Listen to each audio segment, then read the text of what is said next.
Dr. Acido, an evil mad scientist who works with a science group that is, unlike him, pretty friendly. Most all scientist groups are normally, well, not science groups. All scientists in that group are usually pretty good.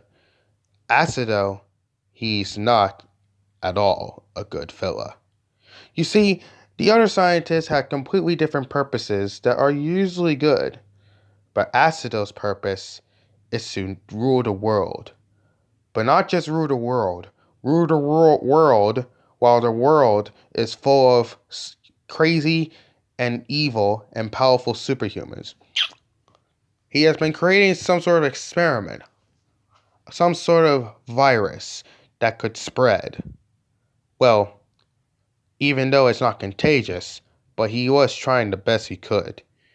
He was trying to make some sort of virus that can turn people that, well, basically won't do anything at first, but once a certain person feels some sort of pain from something, it could be electricity, fire, or freezing to death. Any sort of pain that you would feel to a point you die, the virus would instead turn you into nothing but a monster. An evil and dangerous superhuman that could wreak havoc and cause too much chaos. Acido wanted to rule the world, but not just to make sure that everyone else are superhumans, but he also wants to make himself one. Which is why when he created his first serum of the virus, he tested it on himself. He injected himself with the virus. So, what happens next? Well, turns out the scientist group found out what he was doing. And they tried to warn each other and warn the others about him. Acido knew what was going on. He wasn't having it. So, he killed all the scientist members just so they don't try to ruin his plan. But, yeah. Now, how did he manage to kill all the scientist groups? How many members were there? Well, there was a ton of members. But the thing is, Acido knows where they live. He's not just a mad scientist.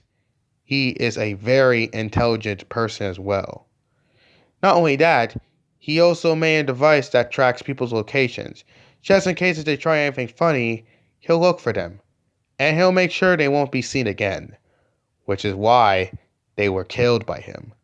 After that, Acido is all alone. But that doesn't stop them from continuing his work.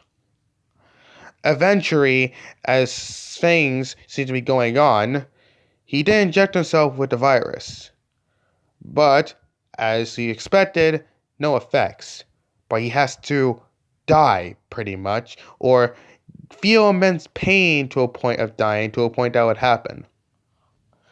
But he did create a copy of the virus syringe and injected it on a random animal. What kind of animal? A deer, of course. And it was a deer that he captured. As he walked to the deer in the cage, the deer freaked out in fear.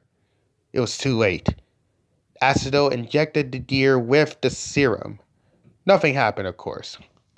But, as time went on, he let the deer go free. Well, of course. But then, as time went on, something crazy happened in a city. A deer with superpowers was causing massive amount of damage. And it wasn't just any sort of normal damage a deer could cause. It was more than that. Very crazy amount of explosions. Or even worse, electricity. But it could be anything it could have used to cause so much damage. So then, a group started to investigate how could this deer become some sort of monster. But then as time went on, they seemed to figure out what happened. An evil scientist known as Dr. Acido is creating some of these sort of virus trying to spread around the world so people can become evil and dangerous superhumans. So once they figured it out and found a proof of it, they showed it to a military group.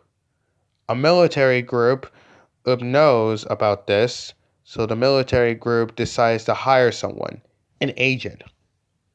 They randomly go to the agent's house without consent and they took him in their base. The agent had no idea what was going on until they finally got to the meeting.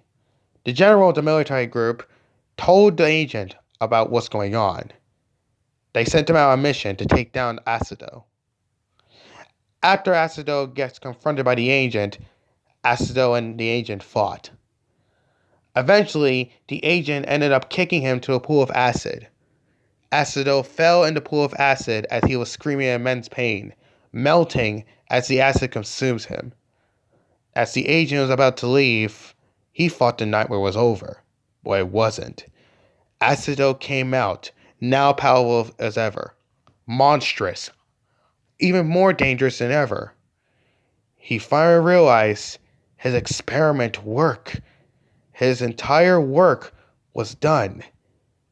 Excited, he became crazy and psychopathic, and desperately tried to kill the agent, but the agent kept escaping him.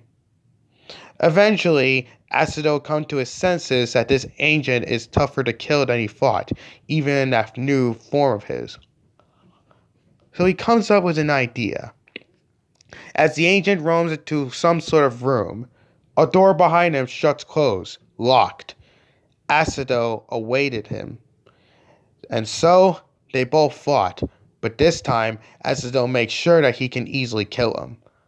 Unfortunately, the agent managed to take him down by shooting him with so many bullets.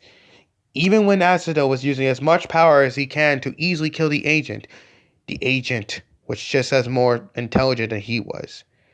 The problem is, Acido was not just relying on his own intelligence, but also relying on his power as well. But when he relied on his power, that's what got him, while the agent was just relying on intelligence to take him out. So the agent managed to shoot enough bullets on Acido, and he's been put down on the ground. The agent leaves with a sigh, knowing that the nightmare is finally over. Now people will be safe from Acido's wrath. Acido has been defeated. Or is he? Since he became this superhuman, there could be a chance that he could easily return. Because even though he was shot by so many bullets, bullets are not enough to take down something like acid.